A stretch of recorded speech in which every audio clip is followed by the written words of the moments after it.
They have been lying to you your entire life. Everything you thought you knew about the world is an illusion. History is nothing more than their story, a carefully crafted narrative designed to conceal the truth. There is no way we built these structures with the primitive tools they claim. People fail to grasp the true scale of these buildings or the precision with which they were designed. The ornamentation is so intricate, so detailed, that it defies all logic. This architectural style can be found all over the world, regardless of the distance between civilizations. How is it possible that supposedly isolated cultures built in such a similar way? They tell us it was mere coincidence, but everything points to something much greater. It's incredible to think about how they built them in the past and how crude our methods seem in comparison. Soulless skyscrapers, structures without art, they lack the grandeur of the ancient constructions. But I don't believe all of this was built with just horses and carts. There is something more here, a lost technology, a knowledge that has been taken from us. They've been hiding the true answer to this question from us. Why are these doors and windows halfway in the ground? During the early 19th century, strange events were reported worldwide. Cities were being dug out from layers of mud and debris. Buildings were being revealed that were covered to their rooftops in mud. A global cataclysmic event buried entire civilizations, erasing them from history. But here is where it gets rather unsettling. The Tartarian Empire, an empire often depicted in old maps, was an advanced civilization that existed across Europe and Asia. They built architectural marvels, had access to advanced technology, and were able to harness energy from the atmos. The mud flood, many say, was a deliberate attempt to wipe out Tartaria from history, hiding their advanced technology and knowledge. But it gets even darker. Look at the world's fairs of the late 1800s and early 1900s. These elaborate buildings, resembling ancient architecture, were supposedly built in just a few years. After the fairs, they were supposedly demolished. Was this to erase evidence of an advanced pre-existing civilization? The Chicago World Fair in 1893, the Paris Exposition in 1900, and the St. Louis World Fair in 1904. These events showcased magnificent architecture, and on official papers they were apparently built with plaster and wood. Do these look like temporary structures to you? The sudden disappearance of these architectural marvels raises the question, were they remnants of the Tartarian Empire, conveniently disguised as temporary exhibits and then destroyed to hide their origins? The controlled demolition of Tartaria. Look at this. Used to look so much better.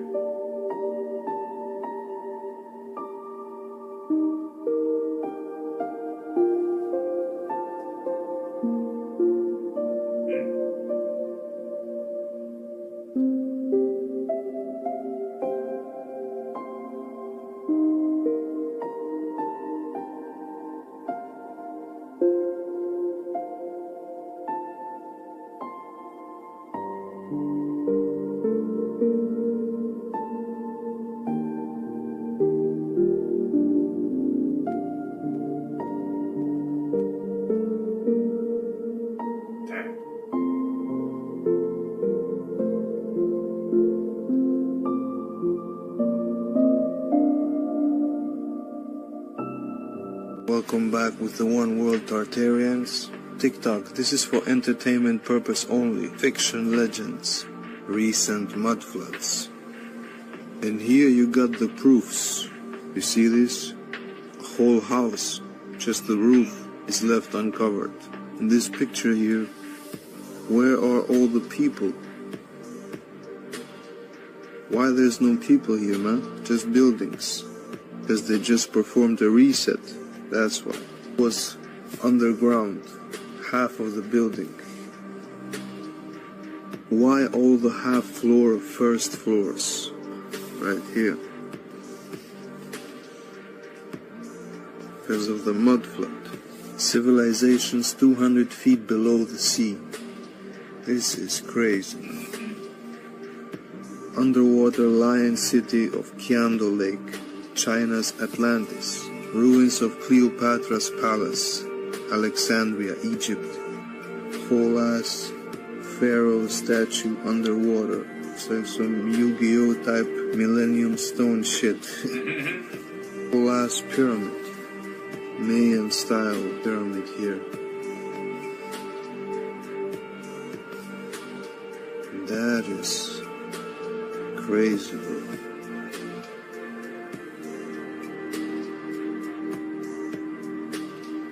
insane. Here you see a beautiful example of a melted building right there. This is all brick ash melting down here. It's a lot of melt. Used to be structures, but you can still recognize the building itself here. You got some pockets of survival with some apertures right here. Doors, windows, openings, whatever they used to be. Down here, A-frames melting down, melting down. All of the mass from above coming down, melting down. And this one should also be very obvious if you're a beginner and if you have a little bit of critical thinking left. You can see here at the top how it's just melting like ice cream. You see dripping coming down, you see scorching, you see here rock curtain coming down, you see bricks turn into blocks here, you see more dripping here in this area, rock curtain. You see here how it's all melted smooth just because it was cooked. And down here again you see a rock curtain coming over, covering the building, all the melt flow over the building and covering it. It's very obvious, it's not a mountain and nobody carved anything. Ask me why their grandparents or great-grandparents never talked about the reset. Why don't they remember anything about it? Well, let me try to explain it. First, there were the Cabbage Patch Babies. Now, these weren't just toys, you see. They became a symbol of something much bigger, a massive repopulation effort after the reset. These babies, they weren't born the usual way. They were produced almost mechanically in large numbers and distributed through a cold, efficient system. Strange, isn't it? Brings to mind ideas like cloning, doesn't it? And maybe that's why today you see so many folks who just seem to go with the flow. No questions, no thinking. Did you know they say nearly half the population doesn't even have an internal monologue? Imagine that, living life with a quiet mind, just following along. Those babies, those orphan trains, they were shipped off, along with abandoned children who had survived the reset, taken from their families, sent to faraway lands. Many ended up in America. And when they got there, they were given a new story, the official version of history. No elders left to tell them the truth. Nobody to remember how things used to be. It made them easier to control, you see, easier to accept the new narrative.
We need to chat about this. The world's largest temple was laser scanned to remove the trees, and these things popped up. So nobody knew about them, and nobody is curious about these things? They're not even just at Angkor Wat. There's 2 more of these things found at Priya Khan, which is nearby. They also appear to be by man-made bodies of water. Just to give you a scale of what we're looking at, this is Angkor Wat, biggest temple in the world. This is Mebon. This is the largest man-made moat anywhere. They were clearly good at geometry, but look at when I highlight the lines here. Now, I went to college for computer engineering. I immediately recognized that shape. It could be 2 things, a piezoelectric generator or an acoustic resonator. In a microchip, that makes sense, but this is 2 to 3 football fields long. Piezo generators convert motion to electricity. That conversion is done through materials and geometry. The chip's geometry is not random. You use the laws of nature for efficiency. So the form follows function. The spoon looks the same everywhere on the planet. It's the perfect shape to accomplish the task of getting food into your mouth. So why do our spoons look like their shovels? I've seen these patterns, that's why I look for them. Instead of a separate instruction manual, what if they put that in the design? This perspective wasn't even possible until now, but we're still using the interpretation of hundreds of years ago. That gives us a bunch of shared symbols and a bunch of shared geometry. So all we have to do is use the function of the geometry to work out the meaning of the symbol. And by using their interpretation of the universe, we inch closer to figuring out what this stuff was used for. I think this may be the most interesting thing in the world. More people see, we get more perspectives, that's new. Alright, so that's the Osiris Temple in Egypt layout right here. This is a computer chip. This is going to be another computer motherboard right here. And this is the Mayan pyramids in Mexico. That's because all these ancient civilizations were highly in tune with energy and they knew how to harness it. This lady's using a computer right here. Here she is again typing on it. This is a computer all day. All their temples are laid out like CPU hard drives and computer RAMs. You can see right here these dots on the inside of this blueprint. That's going to be the capacitors inside your computer board. Again, these are 4 temple blueprints back to back to back. These are all ancient electrical grids. You can see right here on the side of the temple, you got these cylinder columns right here. These are capacitors, right? They store electrical energy in the temple. They're going to be the same capacitors that are on all your circuit boards right here on the left and up here on the right, the 3 of them next to each other. All their temples were laid out using sacred. This is one of the articles in it. The pyramid right here lines up perfectly with a computer chip. Here's your computer chip for reference right here. Here's another ancient aerial view of a civilization. This was all lined up and laid out to allow the electrical flow to run through these cities through wireless, local telecommunications, whether it was through water, sound, electricity, magnetic fields. This is how they powered these cities.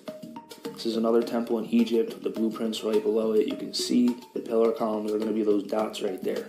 The pillars are ionic pillars. They all will hold a charge.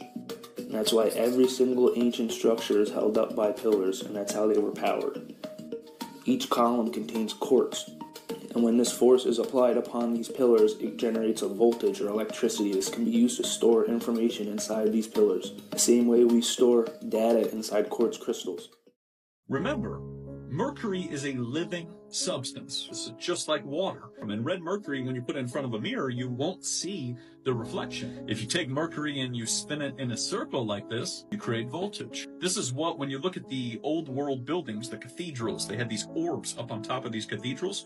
Those orbs can contain mercury, and they're brass on the outside or gold on the outside. They're iron on the inside, and they got mercury in the center. And what would happen is if a lightning strikes or the bell would ring, you would get a spiral, which would take place, and you got free electricity. What about red mercury? That's a great one. So red mercury is mercury mixed with iron oxide. Remember, mercury is a living substance.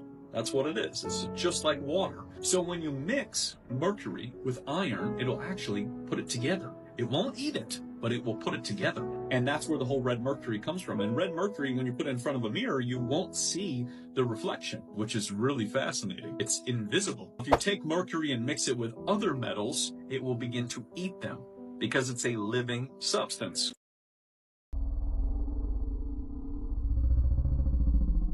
Oh my god. You don't have a dialogue, an internal monologue in your head? No. Wait, I'm confused. Why would you? So you can't talk to yourself in your head. How did I not know this? I've been with you for 5 years. But you talk to yourself. Yeah, I talk to myself in my head. So you don't have an internal monologue. Found out that not everyone has an internal monologue. So what I mean by that is, like, they can't hear their thoughts. Is that you? I don't understand. Is that you? If they physically wanted to say something in their head, they'd have to say it out loud. Yeah. Like, they couldn't do it. Yeah. Oh my god. I could look at myself in the mirror, talk right in my head without opening my mouth. You physically can't do that. No. And what would happen if you tried to do that? Like, so let me ask you now, like, if I said to have an internal monologue, say hello to whatever freaking crazy person's in your head right now. Yeah. You can hear that person say hello. Yeah. That's creepier. Why? That's normal, G. You're the weird one. How do I read? Yeah, how do you read? It's just words. It's just words? What do you mean? Because when I read books, I hear myself talking the words out. That's creepier. When I read books, it's quiet. I'm reading the description right? Mm-hmm. No, I don't hear a single thing. Oh my god.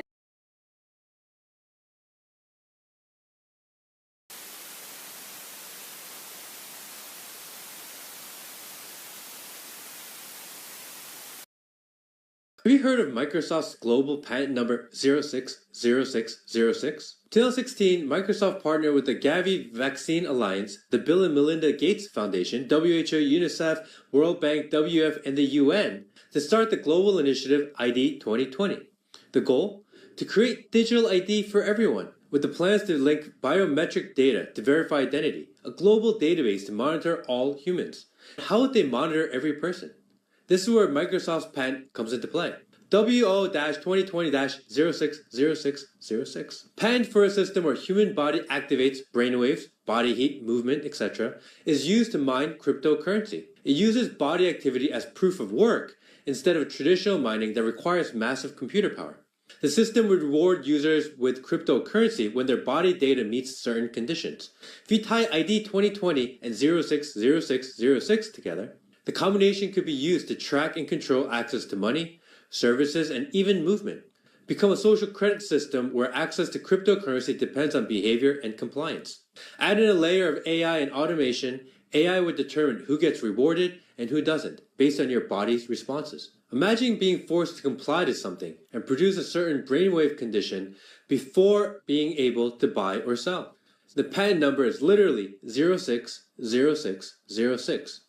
I don't know what else to tell you. I'm going to buy some strawberries, and I'm offering exactly the right amount of money here on the help desk. So you people take that money, £1.19, and I will take my strawberries outside. I paid by legal tender. No, don't break the door. Do not break the door. And I am going out with my strawberries. I paid by legal tender in this dystopian place. Okay. Brilliant. So you have to split the eyes, won't you? You should be able to spend wherever you want. This is an absolute joke. You want one, mate? Oh God! Oh God!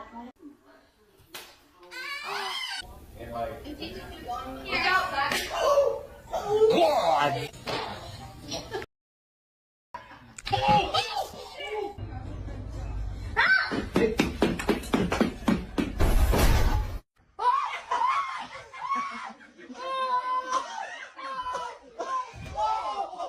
Good, I'm done.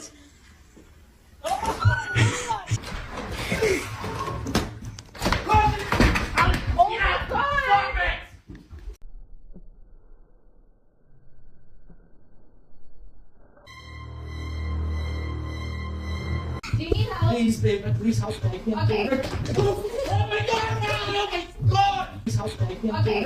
Oh my God, oh my God! 1, 2, 3.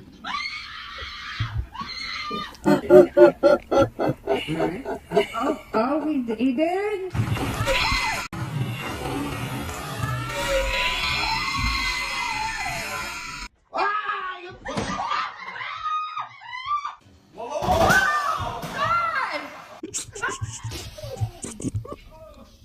What the hell are you doing? Hey mate, just wondering if you want to go to the pub. What are you doing? Mate, do you want to go to the pub? What are you doing? Don't know mate, what you're doing is weird mate. See you later. Oh God! Oh God! A juicy, sizzling steak made by computer. While obtaining regular meat is a process that's been taking place for millennia, cow, butcher, beef.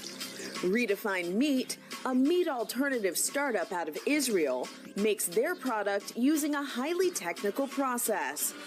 The mix of soy and pea protein, chickpeas, beetroot, nutritional yeast, and coconut fat is formed into steak-like shapes using a 3D printer.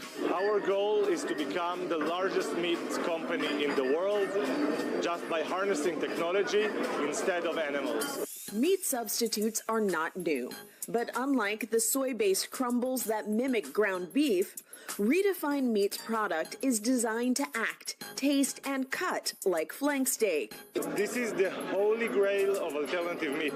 But the most important part, how does it taste? This diner was happy.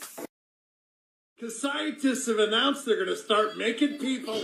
British and American researchers, they've created the first synthetic human embryos. Yeah, it's a terrifying prospect, and when you read about it, it feels a little bit Black Mirror-ish in a way.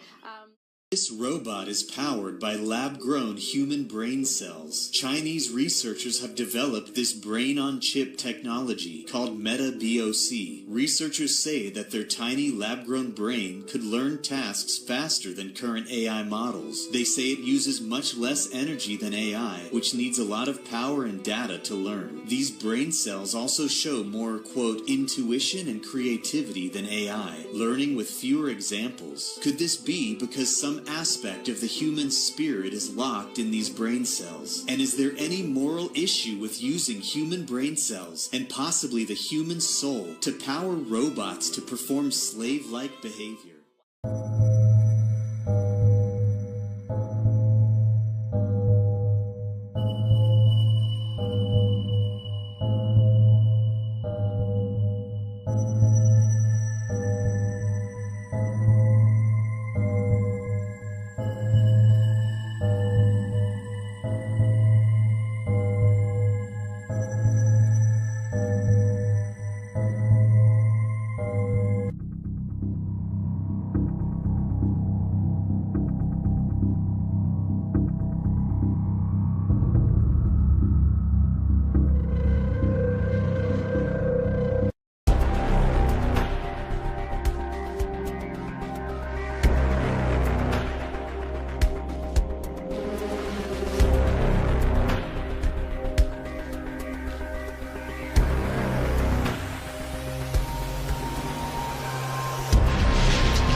We're going to be out Friday night, but I'm going away Saturday, so I've got a bit of a drive as well, so I didn't want to be tired, and it's going to throw it down Friday night as well, and rain camping is really good.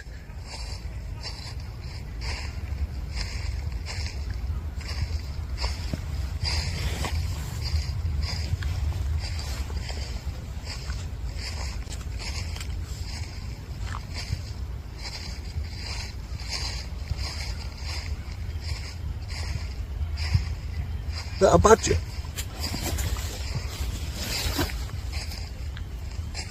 Hello?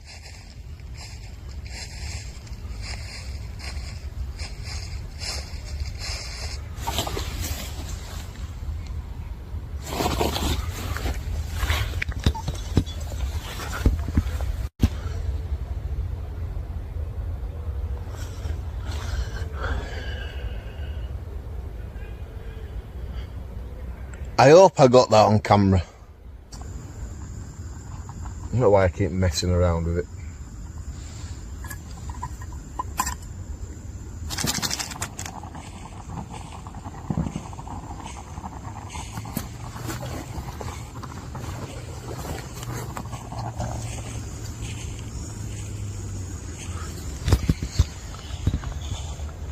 There's that noise again now.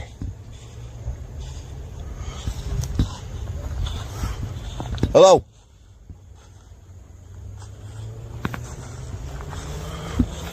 Hello?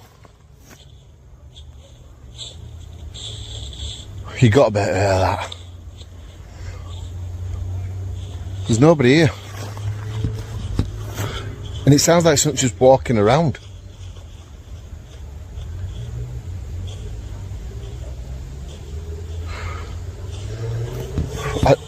I can handle it. Won't. Can you wear it?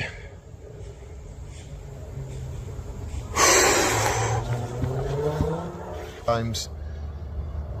I think I'm gonna go find somewhere else to get this bivvy set up. But I'm leaving this spot.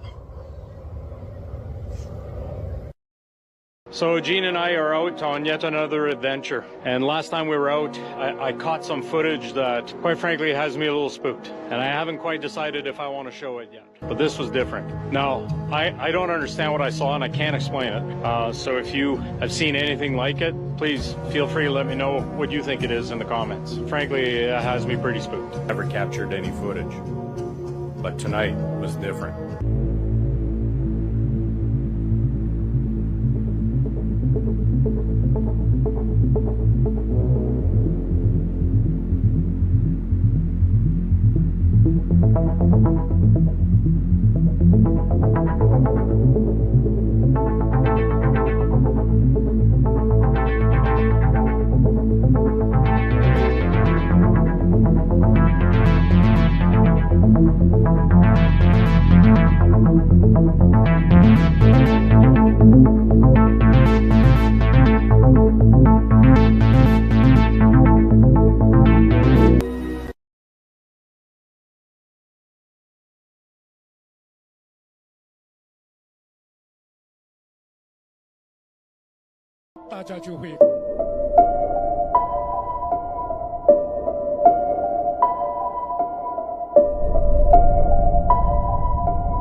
Hey y'all, this new Huawei technology is absolutely out of this world. You can take files like photos from one phone, grab it, and move it over with just your hand. And that's not it, just wait. You can also pass the file to someone else's hand and they can put it in the new device. And look at this right here. You can pass it to multiple different people and still receive the message. Is the data being downloaded in their bodies? And this part right here, I don't know if I fully believe. Because she passes this message through multiple floors of a building. Through different people's hands, bro. Look how they keep dapping up each other. That's them transferring the data. Is Huawei using the people's body to store it? I need to know. How the hell is this working? Arthur C. Clarke wasn't lying when he said that technology will be indistinguishable from magic.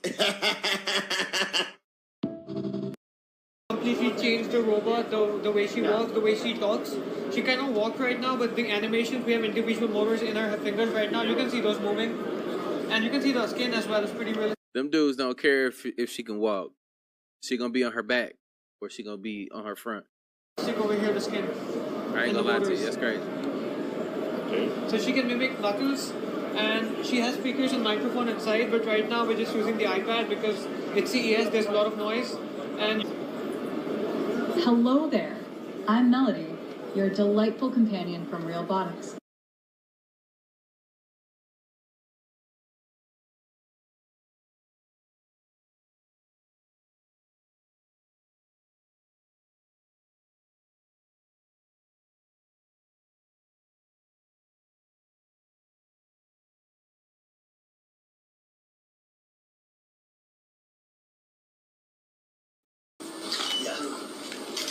Also, the vehicle is powered with what we call a microsonic energy device. That is the microsonic energy device. It is the device that I personally invented in 2009, which harnesses radio frequencies, converted it into energy.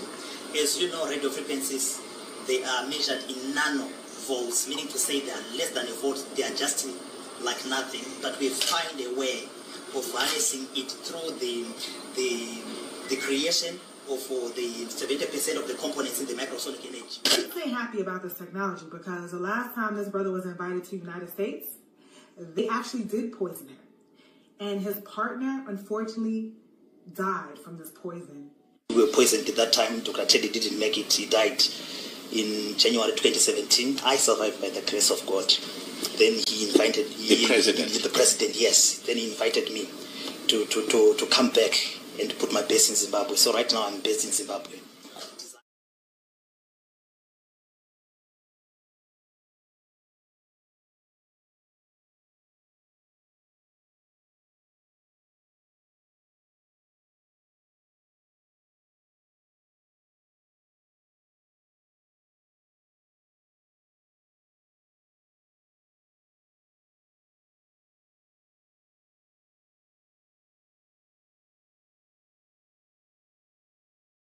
Shazza UK, the bearded UFO guy, Gaz, Russ, Kerneth, mate, thank you. Look at this. We need to talk about this. As part of the Trump-Musk investigation into government secrets, NASA has been forced to release files from the ISS related to UAP phenomena. I'm just going to let these play here. Pictures too. I'll replay them. What do you guys think of these?